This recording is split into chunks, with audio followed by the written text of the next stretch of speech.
ગીર ગઢડાના મોટા સમઢિયાળા ગામે સ્વામિનારાયણ ગુરુકુળમાં અભ્યાસ કરતા વિદ્યાર્થીને સ્વામી દ્વારા સાધુ બનાવવાના ઈરાદે બ્રેન વોશ કરવામાં આવતો હોવાનું પરિવારે આક્ષેપ કર્યો હતો। આજ ગુરુકુળના જનાર્દન સ્વામી પર અહીં ધોરણ 10માં અભ્યાસ કરતા બાળકના પિતાએ ગંભીર આરોપો લગાવ્યા છે। બાળકના પિતા અશોક શિંગાળા છે, જે ગીર ગઢડાના વડલી ગામે રહે છે અને ખેતી કામ કરે છે, જેમનું કહેવું છે કે તેમનો દીકરો ધોરણ 8થી મોટા સમઢિયાળા ગુરુકુળમાં અભ્યાસ કરે છે, જે હાલ ધોરણ 10માં છે। અશોકભાઈનો આરોપ છે કે સ્વામિનારાયણ ગુરુકુળના જનાર્દન સ્વામી દ્વારા તેમના દીકરાને સાધુ બનાવવા માઇન્ડ વોશ કરવામાં આવ્યો છે, જેના કારણે તેમનો દીકરો ક્યાંક કુટુંબ ક્યાંક પ્રસંગોમાં માંડ જતો હોય છે તો તે ગુરુકુળ જવાની જીદ પકડે છે અને બ્રેન વોશના કારણે ઘરે આવવાની પણ ના પાડી રહ્યો છે।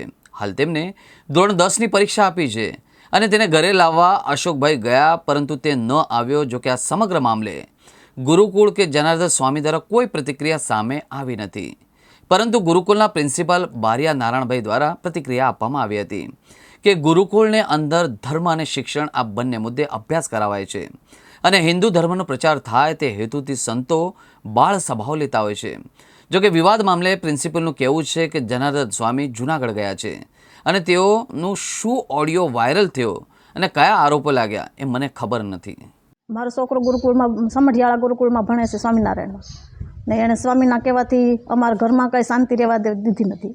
શું થયું તમારા છોકરા સાથે, આખી વિગત કહો। મારા છોકરાને સ્વામીએ મગજ કંટ્રોલ કરી લીધો અને એ સાધુ થઈ જવાની કહેતો નથી અમારે સાધુ થઈ જવું, પણ એ સાધુ થવાની સંતોએ બધું પઢાવેલું છે, એ અમારા પાસે સબૂત છે। એવી વિગત એવી છે કે તમારો છોકરો અહીંયા વેકેશનમાં આવે છે તો ખાતો પીતો નથી? નહીં, ખાતો પીતો નથી, સ્વામીના કહેવાથી ખાય છે। સ્વામી બન કહેવા કહે કે નથી ખાવાનો તો નથી ખાતો। આ સમગ્ર વાત તમને કેમ ખબર પડી? સમગ્ર વાત અમે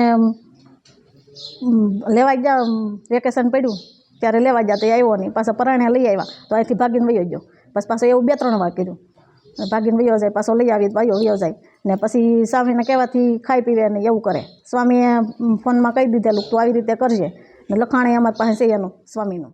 સમગ્રમાં એવું છે કે મારો છોકરો 8થી ભણે છે ગુરુકુળમાં અને ટાણે 10માની પરીક્ષા પૂરી થઈ છે। પરીક્ષા આપીને પૂરું કર્યું, વેકેશન પડ્યું ત્યારે લેવા ગયો ત્યારે આવ્યો નહીં, એટલે એમાં સ્વામીનો એના માઇન્ડ વોશ કરેલો છે। એટલે પછી મેં ધક્કો ખાધો, બીજી વાર હું ગયો તો એ મારીને લઈ આવ્યો, પછી અહીં ઘેરે ખાધું નહીં, પછી બીજા દિવસે એ ભાગીને વહી ગયો। પછી ત્યાં 10-15 દિવસ રોકાણો, પાછો આવ્યો, પછી 3 દિવસની બોલી કરીને આવ્યો। પછી એ રીતના એ બધી મેટલ આવી, પછી મેં એપ્લિકેશન નાખીને એનું બધું રેકોર્ડિંગ કર્યું છે। સ્વામી એ વાત થાય છે ને એ બધી, અને નોટબુકો પકડાણી છે 3, એ નોટબુકના આધારે બધું આ બધું મીડિયા દ્વારા ઓલું કર્યું।